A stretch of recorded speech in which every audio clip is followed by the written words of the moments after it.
ทักทายสบายดีทุกคนเนาะมื้อนี้สิพามาเฮ็ดวิธีทำขนมอึ่งเนาะผู้ใดสนใจ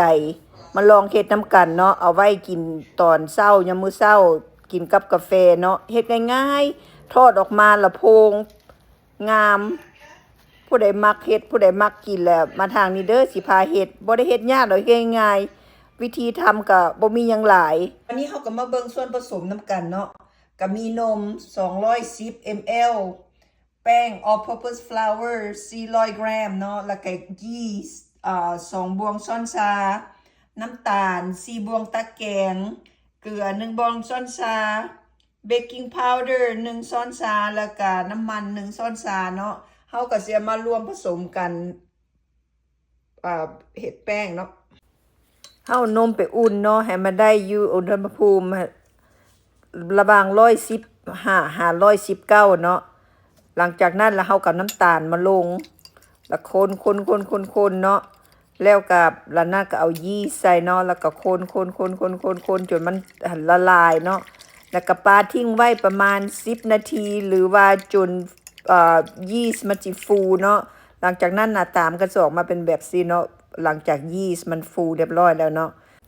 ตอนนี้เฮาก็มาผสมแป้งเนาะเอาเบกกิ้งพาวเดอร์ใส่แล้วก็เกลือใส่คนให้มันเข้ากันหลังจากนั้นเอา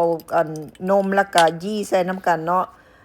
คนมิกซ์ใส่กันให้มันได้ดีๆแล้วก็เอาน้ำมันหมูเนาะคนใส่หลังจากนั้นแล้วเฮาก็ไปใส่เครื่อง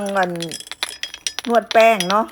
เฮาก็นวดไปเรื่อยๆนวดให้มันได้ประมาณ5นาทีหรือว่าจนมันแป้งมันเนียนเนาะเฮาก็เบิ่งว่ามันได้ส่ำใดเนาะแต่ว่า5นาทีอย่างต่ำเนาะเฮาก็นวดไปเรื่อยๆนวดจนมันเฮาก็พักมาเบิ่งว่ามันโอเคบ่ถ้ามันนวดได้ดีแล้วเฮาก็พักเนาะเฮาก็นวดไปเรื่อยๆจนแล้วก็มาเบิ่งว่าเนื้อมันได้ดีบ่แป้งมันอ่อนเลยเนาะเนียนเลยเนาะเฮาก็แบบว่าเป็นว่าสุดสิ้นเนาะเฮาก็พักเนียนไว้ประมาณชั่วโมงนึงให้แป้งมันฟูขึ้น2เท่าหลังจากนั้นเราก็จะค่อยออกมาเบิ่งว่ามันเป็นจังไดเนาะเอาแรปมาแรปหลังจาก1ชั่วโมงผ่านไปแป้งก็สิฟูออกมาแบบนี้เนาะหลังจากนั้นเฮาก็ออกมาตัดเนาะตัดเป็นก้อนเท่าที่ว่าเฮาอยากได้เนาะน้อยใหญ่มันขึ้นอยู่กับเฮาเนาะอยากได้น้อยใหญ่ก็เอาน้อยอยากเอาน้อยใหญ่ก็เอาใหญ่เนาะหลังจากนั้นแล้วเฮาก็มากิ้งเป็นกลมๆแล้วก็ไปทาใส่กันกับไปกิ้งใส่กันกับบักงาเนาะสิเอางาดำหรืองาขาวก็ได้นะแต่ว่าข่อยเอาบักงามันเปียกน้ำนิดหน่อยนึงบัดเวลาเอาไปติดมันค่อยติดง่ายเนาะมันก็ติดอยู่ดนเนาะเฮาก็กิ้งแล้วก็ไปคลุกกับบักงาแล้วก็เฮ็ดเป็นก้อนจังซี่เนาะเฮาก็เฮ็ดไปเรื่อยๆจนมันเบิดพุ่นแหละเนาะนี่กับหลังจากนั้นแล้วเฮาก็ออกมากิ้งเอามาลิ่งเป็นแผ่นบางๆจังซี่เนาะแผ่นเอาอันนั้นหลังจากนั้นแล้วเฮาจะค่อยเอาไปทอดเนาะบัดนั้นล่ะ